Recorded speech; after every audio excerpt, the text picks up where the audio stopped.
Baada ya kuwa nabii wa uongo na mpiga Kristo wamekamatwa na kutupwa kwenye shimo la Jehanamu, mahali ambapo watachomeka milele, kama vile tumesoma kwenye kitabu cha Ufunuo 19 mstari wa 19.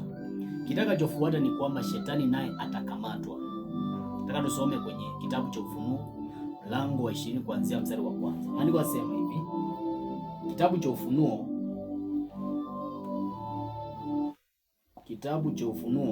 mlango wa 20 mstari wa kwanza mpaka wa 5. Nasema hivi: kisha nikaona malaika akishuka kutoka mbinguni, mwenye ufunguo wa kuzimu na mnyororo mkubwa mkononi mwake. Akamshika yule joka wa zamani, ambaye ni Ibilisi na Shetani, akamfunga miaka 1000. Akatupwa katika kuzimu,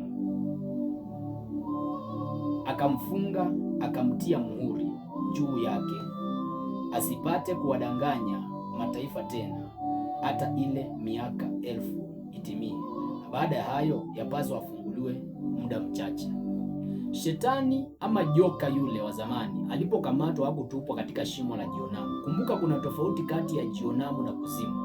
Jehanamu ni mahali ambapo watu watachomeka milele na milele, lakini kuzimu ni mahali ambapo kunakaa wafu wakiwa wanangojea kwenda kuchomeka katika moto wa Jehanamu wa milele na milele.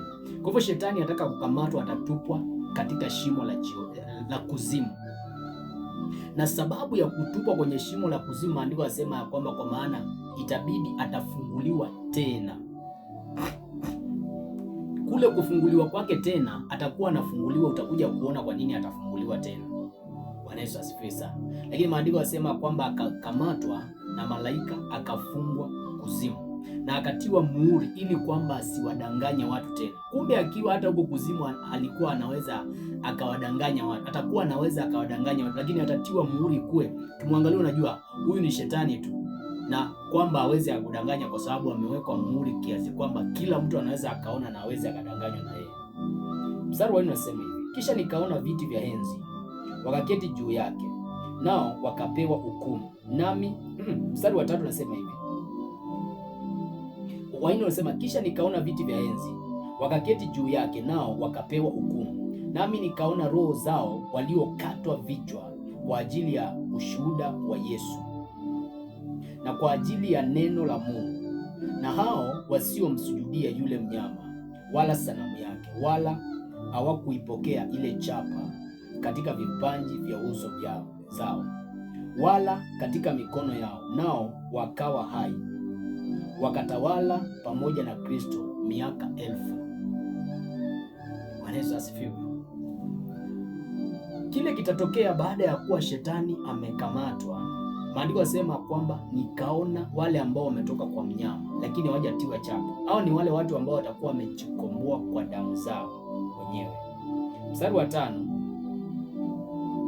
unasema hivi: hao wafu waliosalia hawakuwa hai hata itimie ile miaka 1000. Kwa hivyo wale watakuwa ni wenye dhambi hawatafufuka mpaka ile miaka 1000 yote iishe. Baada ya kwamba hiyo miaka 1000 imeisha, ndio watakuja kufufuliwa, ndio wahukumiwe. Tutakuja kuona huko mbele hukumu yao, lakini maandiko yasema mstari wa 6, huo ndio ufufuo wa kwanza. Kwa hivyo tunapoongelea kuhusiana ufufuo wa kwanza, tunaongelea kuhusiana na wale watu ambao walifufuliwa mara ya kwanza Yesu alipokuja kuchukua kanisa. Lakini ufufuo wa pili ni pale ambapo wale wenye dhambi wanafufuliwa ili kuhukumiwa. Heri na mtakatifu ni yeye aliye na sehemu katika ufufuo wa kwanza. Juu ya hao mauti ya pili haina nguvu, bali watakuwa makuhani wa Mungu na wa Kristo, nao watatawala pamoja naye hiyo miaka 1000. Sasa kuna kitu nataka tukione hapa. Ni nani ambao watatawala na Kristo miaka 1000? Wa kwanza ni wale ambao watakuwa wamekufa wakiwa watakatifu na Yesu akawafufua siku ya unyakuo. Wa pili ni wale ambao watakuwa hai muda Yesu akija kunyakua kanisa, na watatu ni wale ambao watatoka kwa mnyama watakuwapo ulimwenguni siku za mpiga Kristo, lakini watakataa kuchukua chapa ya mpiga Kristo. Nataka uelewe hizo vitu vizuri, kwamba watakaofufuliwa watakao kuwa kwenye ufufuo wa kwanza ni wale ambao watakatifu ambao Yesu atawapata wakiwa hai. Wa pili ni wale ambao watakuwa wamekufa wakiwa wameokoka na Yesu atakuja kuwanyakua aende nao mbinguni. Na watatu ni wale ambao Yesu atakapokuja duniani sasa apigane vita ya Armageddon, na akisha pigana awafufue wale ambao watakuwa wamekataa kupigwa chapa ya mpiga Kristo. Watu aina tatu. Huo ndio unaitwa ufufuo wa kwanza. Lakini maandiko yanasema kwenye mstari wa 4 kwamba kisha nikaona viti vya enzi, wakaketi juu yake, nao wakapewa hukumu. Kumbe wale watatoka kwa mpiga Kristo watahukumiwa. Hapa maandiko hajaeleza kuhusiana na watahukumiwa kuhusiana na dhambi zao ama ni nini, lakini kwa sababu watakuwa wamejikomboa kwa damu zao, watahukumiwa number 1 kwa matendo waliofanya, kwa sababu walikuwa ni watu wenye dhambi. Although kwa sababu tayari wamejikomboa kwa damu zao, hawahukumiwi kwa sababu ili warudi kwa shetani ama waende jehanamu, kwa sababu tayari wamejikomboa kwa damu zao. Lakini pia watahukumiwa kwa kazi walizozifanya. Ndio maana maandiko yasema kwamba kazi ya kila mtu itapitishwa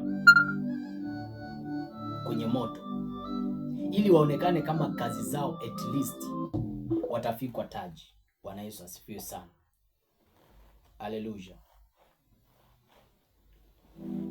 Ili waonekane kana kwamba watafanyeje? Watafikwa taji. Maana inawezekana hao watu walimfanyia Mungu kazi lakini wakawa hawajaokoka. Kwa hivyo hukumu mojawapo ambayo sababu kubwa kwa sababu kwa nini watahukumiwa ni kwa sababu kazi zao zijaribiwe. Hiyo ni hukumu pia. Hukumu ya kazi ambao walizifanya.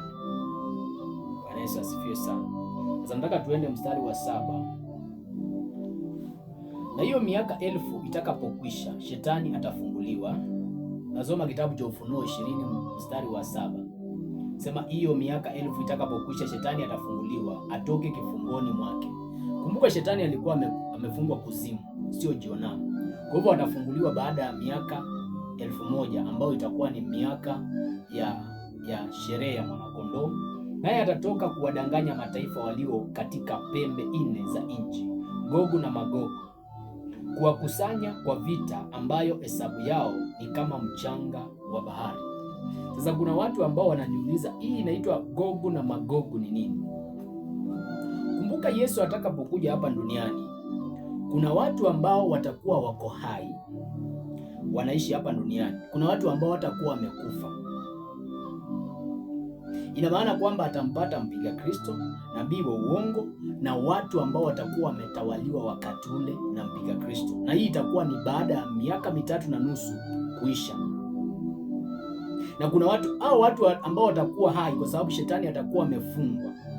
Hao watu watakuwa wamezaana sana, watakuwa ni watu wengi sana. Bwana Yesu asifiwe sana. Na maandiko yasema ya kwamba baada ya kuwa miaka 1000 imeisha, kwa sababu wale watu watakuwa wanazaana, watakuwa wanaishi hapa duniani, kutakuwa na kundi la watu aina mbili. Kuna watu ambao watakuwa wako na miili ya ufufuo na kuna watu ambao watakuwa na miili ya wanadamu. Watu walio na miili ya ufufuo ni watu ambao watakuwa na mwili kama ule wa Yesu, kwamba huyu mtu anaweza akapotea anytime. Lakini hao wengine watakuwa na miili ya wanadamu, watakuwa ni watu wa kawaida, watazaana, wataoana, watafanya biashara, yaani mambo ya kawaida yataendeleza kabisa. Bwana Yesu asifiwe sana. Na shetani atafunguliwa baada ya miaka 1000 ili awajaribu. Andiko sema ya kwamba naye atatoka kuwadanganya mataifa walio katika pembe za nchi, Gogu na Magogu, kuwakusanya kwa vita. Yaani shetani atakusanya, bado atakuwa amechoka, atakusanya hao watu Gogu na Magogu, watu ambao watakuwa wamezaana wakati ule, ili wapigane na mwanakondoo. Lakini maandiko yanasema kwamba watakuwa wengi sana wale watu, lakini wote watakamatwa, watachomwa na moto na mambo yao yataisha hivi.